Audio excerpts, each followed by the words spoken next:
há duas fases na vinda do Senhor. Uma que ele virá secreta para o mundo e outra que ele virá com a sua igreja, com os seus santos, que refere-se, obviamente, à igreja. Ok? Então, quando nós falamos que só a igreja vai ver, nós usamos, por exemplo, Hebreus, capítulo 9, verso 28, está escrito: assim também Cristo, oferecendo-se uma vez para tirar os pecados, aparecerá segunda vez para os que o esperam para a salvação. No capítulo 1 de Gênesis, nós temos evidências claras das distinção de pessoas. Por exemplo, verso 26 do capítulo 1, o texto diz: e disse Deus, façamos um homem com nossa imagem, conforme nossa semelhança. A expressão hebraica ali é Vayomer Elohim nasce Adam, Betsalmeno Kidmuteno. A expressão façamos ali é um plural, mostrando claramente que é mais de uma pessoa que está participando da criação do homem. João capítulo 17, verso 15 é um problema para o Senhor, porque o Senhor manipulou o texto. Olha, o texto diz assim, ó: não rogo que os tire, hares, o verbo subjuntivo ativo, ek, do mundo, mas que os guarde, teresses, de o maligno. A expressão ali não é do mal, mas do maligno. O adjetivo poneru ali é maligno.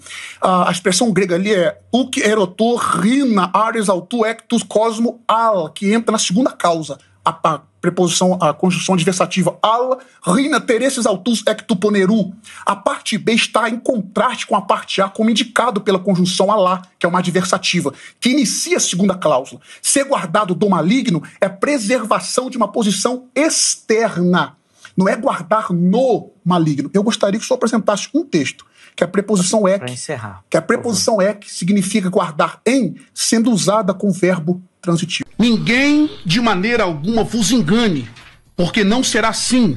Ou seja, isso não acontecerá sem que antes venha apostasia. Ele está dizendo, no seu pensamento o arrebatamento não vai acontecer sem que venha apostasia, se manifeste o homem do pecado. O senhor é um exegeto. Nós temos dois substantivos no verso 1, epsinagoguei e parousia. Há uma regra de Sharpe. Existem 6 regras, queridos, chamadas de regra de Sharpe. Só a primeira que ficou conhecida como a regra de Sharpe. De acordo com Sharpe, a regra só é aplicada exclusivamente com nomes pessoais singulares, nomes não próprios. Eu vou evitar agora os termos técnicos, pessoal, mas só resumindo. Aqui, o arrebatamento, que é a reunião, e a vinda de Cristo não é a mesma coisa. Sabe por que não pode ser, pastor César? Porque Sharpe fez essa regra, encontrou essa regra, para defender a divindade de Cristo em Tito, capítulo 2, verso 13. Se nós aplicarmos aqui dizendo que os dois referem-se ao mesmo evento, nós vamos minar a regra de Sharpe. Sobre a questão do nome de Jesus em Atos, na Bíblia Judaica Completa, a tradução diz assim, ó: cada um de vós seja imerso pela autoridade de Yeshua, o Messias. Você diz que é pastor judeu, né? David Agar Stern é um judeu messiânico. No comentário judaico do Novo Testamento, na página 258, ele diz o seguinte: no nome não é uma expressão mágica. O termo grego onoma corresponde ao hebraico shem, que biblicamente significa mais do que um nome. Significa tudo o que o indivíduo chamado pelo nome é e representa: sua obra, personalidade, poder, autoridade e reputação. Guerras e rumores de guerras são guerras que vão se desdobrando em outras. Por causa dessa vem outra, por causa dessa vem outra. E se nós pararmos para analisar o cenário mundial hoje, ora, olha o que está acontecendo ao nosso redor. Olha o que está acontecendo, como o senhor citou aí, a guerra de Israel. Pode acontecer de envolver-se em outras nações, etc. Então nós estamos vivendo absolutamente esse período. Período que Jesus profetizou aqui em Mateus capítulo 24. Dizendo que é a mesma coisa. Ali acontece uma vez só. O arrebatamento e a vinda é a mesma coisa.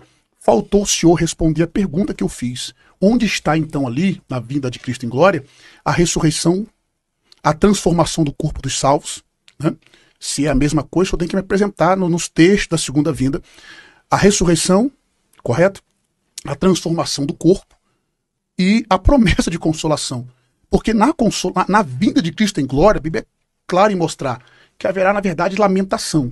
Já no arrebatamento vai haver consolo. Estava no seminário certa feita, e um de nossos alunos, que é pastor também, nós temos muitos pastores no seminário, ele disse: professor, parece que está tendo uma diferença. Qual que era o segredo da igreja primitiva, a igreja de Atos? Qual que era o segredo? Será que era a eloquência de Paulo? Será que era porque nós tínhamos pessoas como Apolo, como Pedro, que era veemente e tal? Eu digo, talvez seja muito simplista para hoje, mas eu penso que é eficaz.